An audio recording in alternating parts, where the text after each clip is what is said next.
Hi ಎಲ್ಲರಿಗೂ ನಮಸ್ಕಾರ. ಇವತ್ತೇನಪ್ಪ ತೋರಿಸ್ತಾ ಇದ್ದೀನಿ ನೋಡಿ, ಮೊಟ್ಟೆಯಲ್ಲಿ ಒಂದು ರೈಸ್ ಮಾಡೋಣ ಬನ್ನಿ. ಮೊಟ್ಟೆ ಬಿರಿಯಾನಿ ಚೆನ್ನಾಗಿರುತ್ತೆ ನೋಡಿ. ಮೊಟ್ಟೆ ಬೇಯಿಸ್ಕೊಬೇಕು, ಇನ್ನೊಂದು ಸೈಡು ನೀರು ಕಾಯಕ್ಕೆ ಇಟ್ಕೊಬೇಕು ನೋಡಿ. ಇನ್ನೊಂದು ಸೈಡು ಒಂದು ಪಾತ್ರೆಗೆ ಎಣ್ಣೆ ಹಾಕ್ಕೊಂಡಿದ್ದೀನಿ ನೋಡಿ. ಎಣ್ಣೆ ಕಾದ್ಮೇಲೆ ಪಲಾವ್ ಸ್ಪೈಸಸ್ ಎಲ್ಲ ಹಾಕ್ಕೊಳ್ಳೋಣ ನೋಡಿ. ಸ್ವಲ್ಪ ಚೆನ್ನಾಗಿ ಹುರ್ಕೊಳ್ಳೋಣ. ಈರುಳ್ಳಿ ಚೆನ್ನಾಗಿ ಕಟ್ ಮಾಡ್ಕೊಬೇಕು, ಸಣ್ಣಕ್ಕೆ ಕಟ್ ಮಾಡ್ಕೊಂಡ್ರೆ ಇದಕ್ಕೆ ಟೇಸ್ಟು ಬಿರಿಯಾನಿಗೆ ಚೆನ್ನಾಗಿರುತ್ತೆ. ಇದು ಮಾಡಿಕೊಡಿ ಮಕ್ಕಳಿಗೆಲ್ಲ. ಇವಾಗ ಸ್ಕೂಲ್ ಓಪನ್ ಆಗಿದೆ, ಲಂಚ್ ಬಾಕ್ಸ್ಗೂ ಕೂಡ ಯೂಸ್ ಆಗುತ್ತೆ ಇದು ನೋಡಿ. ಬೇಗ ಮಾಡ್ಬೋದು ನೋಡಿ. ನೀರು ಕಾಯಕ್ಕೆ ಇಟ್ಕೊಂಡಿದ್ದೀನಲ್ಲ, ಈ ಸೈಡು ಅಕ್ಕಿ ಹಾಕ್ಕೊಳ್ಳೋಣ. ಅಕ್ಕಿ ಬಾಸುಮತಿ ರೈಸ್ ತೊಗೊಂಡಿದ್ದೀನಿ ನಾನು. ಇದು 3/4% ಬೇಯಿಸ್ಕೊಬೇಕು. 3/4% ಬೇಯಕ್ಕೆ ಇಟ್ಬಿಟ್ಟು, ಮತ್ತು ಇನ್ನೊಂದು ಈ ಕಡೆ ಎಣ್ಣೆ ಈರುಳ್ಳಿ ಎಲ್ಲ ಹುರ್ಕೊಂಡಿದ್ದೀವಲ್ಲ ನೋಡಿ, ಎಣ್ಣೆ ಹಾಕ್ಬಿಟ್ಟು ಟೊಮೊಟೊ ಹಾಕಿ ಹುರ್ಕೊಳ್ಳೋಣ. ಶುಂಠಿ ಬೆಳ್ಳುಳ್ಳಿ ಪೇಸ್ಟು ನೋಡಿ, ಇದು ಹಾಕಿ ಹುರ್ಕೋತಾ ಇದ್ದೀನಿ.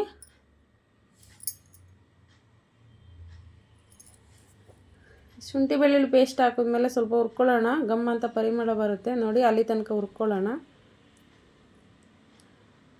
ಪುದೀನ, ಕೊತ್ತಂಬರಿ ಮತ್ತು ಹಸಿಮೆಣ್ಸಿನ್ಕಾಯಿ ಹಾಕ್ಕೊಂಡಿದ್ದೀನಿ.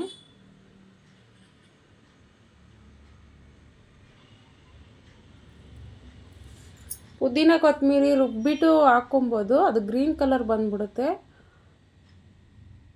ಈ ಥರ ಕಟ್ ಮಾಡಿ ಹಾಕಿದ್ರೆ ಚೆನ್ನಾಗಿರುತ್ತೆ ನೋಡಿ ಟೇಸ್ಟು ನೋಡಿ. ಬಿರಿಯಾನಿ ಪೌಡ್ರ್ ಹಾಕ್ಕೊಂಡಿದ್ದೀನಿ, 1 ಸ್ಪೂನ್ ಬಿರಿಯಾನಿ ಪೌಡ್ರು, 1 ಸ್ಪೂನ್ ಧನಿಯಾ ಪೌಡ್ರು, 1 ಸ್ಪೂನ್ ಚಿಲ್ಲಿ ಪೌಡ್ರು. ಇದು 3 ಹಾಕ್ಕೊಂಡಿದ್ದೀನಿ. 1/4 ಸ್ಪೂನ್ ಗರಂ ಮಸಾಲ ನೋಡಿ. ಗರಂ ಮಸಾಲ ಹಾಕ್ತಾಯಿದ್ದೀನಿ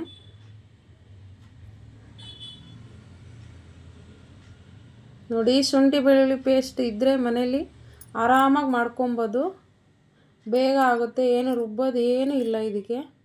ಟೇಸ್ಟ್ ಮಾತ್ರ ಸೂಪರಾಗಿರುತ್ತೆ. ಈ ಥರ ಒಂದು ಸಲ ಟ್ರೈ ಮಾಡಿ ನೋಡಿ. 1/4 ಕಪ್ ಮೊಸರು ಹಾಕ್ಕೊತಾ ಇದ್ದೀನಿ. ಮೊಸರು ಹಾಕ್ಕೊಬೇಕು, ಇದಕ್ಕೆ ಚೆನ್ನಾಗಿರುತ್ತೆ ನೋಡಿ. ರುಚಿಗೆ ತಕ್ಕಷ್ಟು ಉಪ್ಪು. ಅಕ್ಕಿ ಬೇಯಕ್ಕೆ ಇಕ್ಕಿದ್ದೀವಲ್ಲ, ಅದಕ್ಕೂ ಹಾಕಬೇಕು ಉಪ್ಪು, ಇದಕ್ಕೂ ಹಾಕ್ಕೊಬೇಕು ನೋಡಿ. ಹಾಕ್ಕೊಳ್ಳಿ ಅದಕ್ಕೆ. ಮತ್ತು ನೋಡಿ, ಮೊಟ್ಟೆ ಬೇಯಿಸಿರೋದು ಹಾಕ್ಕೊಳ್ಳೋಣ. ಬೇಯಿಸಿ ಸಿಪ್ಪೆ ತೆಗ್ದು ಇಟ್ಕೊಂಡಿದ್ದೀನಿ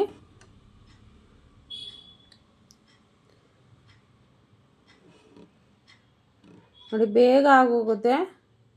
ರೈಸ್ ಎಲ್ಲ ಬೇಯಿಸ್ಕೊಂಡಿರ್ತೀವಲ್ಲ 3/4% ನೋಡಿ. ಇದು ಹಾಕ್ಕೊಳ್ಳೋಣ ಇವಾಗ. ಲೇಯರ್ ಹಾಕ್ಕೊಳ್ಳೋಣ. ಒಂದು ಲೇಯರ್ ರೈಸ್ ಹಾಕ್ಬಿಟ್ಟು ಅದ್ರ ಮೇಲೆ ಗ್ರೇವಿ ಹಾಕ್ಕೊಳ್ಳೋಣ ಇವಾಗ. ತುಂಬ ಚೆನ್ನಾಗಿರುತ್ತೆ ಫ್ರೆಂಡ್ಸ್ ಇದು ಬಿರಿಯಾನಿ. ಮಕ್ಳಿಗಂತೂ ತುಂಬ ಇಷ್ಟ ಆಗುತ್ತೆ. ಒಂದು ಸಲ ಮಾಡಿಕೊಡಿ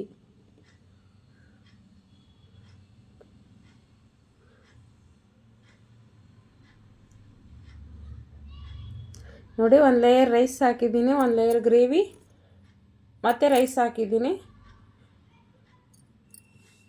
ಅದ್ರ ಮೇಲೆ ಇನ್ನೊಂದು ಸ್ವಲ್ಪ ಗ್ರೇವಿ ಹಾಕ್ಕೊಂಡಿದ್ದೀನಿ. ಕೊತ್ತಂಬರಿ ಪುದೀನ ಎಲ್ಲ ಹಾಕ್ಕೊಂಡು ಇದ್ರ ಮೇಲೆ ದಮ್ ಕಟ್ಟೋಣ ನೋಡಿ. ದಮ್ ಕಟ್ಟಬೇಕಾದ್ರೆ 10 ನಿಮಿಷ ದಮ್ ಕಟ್ಟೋಣ. ಸಿಮ್ಮಲ್ಲಿಕ್ಕಿ ದಮ್ ಕಟ್ಟೋಣ 10 ನಿಮಿಷ. ಇನ್ನೊಂದು 10 ನಿಮಿಷ ಕೂಲಾಗಕ್ಕೆ ಬಿಡೋಣ. ದಮ್ ಕಟ್ಟಿ 10 ನಿಮಿಷ ಆದಮೇಲೆ ತೆಗಿಯೋಕ್ಕೆ ಹೋಗ್ಬೇಡಿ ಸಡನ್ನಾಗಿ. ಅದು ಕೂಲಾಗಕ್ಕೆ 10 ನಿಮಿಷ ಬಿಡಬೇಕು ನೋಡಿ. ಇವಾಗ ದಮ್ ಕಟ್ಟಿದ್ದೀನಿ, 10 ನಿಮಿಷ ಆಗಿದೆ. 10 ನಿಮಿಷ ಕೂಲಾಗಕ್ಕೆ ಬಿಡಬೇಕು, 10 ನಿಮಿಷ ಬೇಯಕ್ಕೆ ಬಿಡಬೇಕು ನೋಡಿ. ಬೆಂದ ಮೇಲೆ ಆಫ್ ಮಾಡಿ 10 ನಿಮಿಷ ಕೂಲಾಗಕ್ಕೆ ಬಿಡಿ ನೋಡಿ. ಇವಾಗ ಓಪನ್ ಮಾಡಿದ್ದೀನಿ ನೋಡಿ. ಸೂಪರಾಗಿ ಆಗಿದೆ ಬಿರಿಯಾನಿ ಇದು. ಯಾವಾಗಲೂ ಒಂದೇ ಥರ ಮಾಡ್ತೀವಲ್ಲ, ಈ ಥರನೂ ಒಂದು ಸಲ ಟ್ರೈ ಮಾಡಿ, ತುಂಬ ಚೆನ್ನಾಗಿರುತ್ತೆ ನೋಡಿ. ಇದೆಲ್ಲ ಮಿಕ್ಸ್ ಬೇಕು ಅಂದರೆ ಮಿಕ್ಸ್ ಮಾಡ್ಕೊಬೋದು. ಗ್ರೇವಿಯೆಲ್ಲ ಇರುತ್ತೆ ಕೆಳಗಡೆ, ಎಲ್ಲ ಮಿಕ್ಸ್ ಮಾಡ್ಬೋದು. ಬೇಡ ಅಂದರೆ ಇದು ಅದೇ ಥರ ಲೇಯರ್ ತಿನ್ನೋಕ್ಕೆ ಚೆನ್ನಾಗಿರುತ್ತೆ, ಸೂಪರಾಗಿರುತ್ತೆ ನೋಡಿ. Thank you for watching friends. Please subscribe ಮಾಡಿ, ಸಪೋರ್ಟ್ ಮಾಡಿ. Thank you all.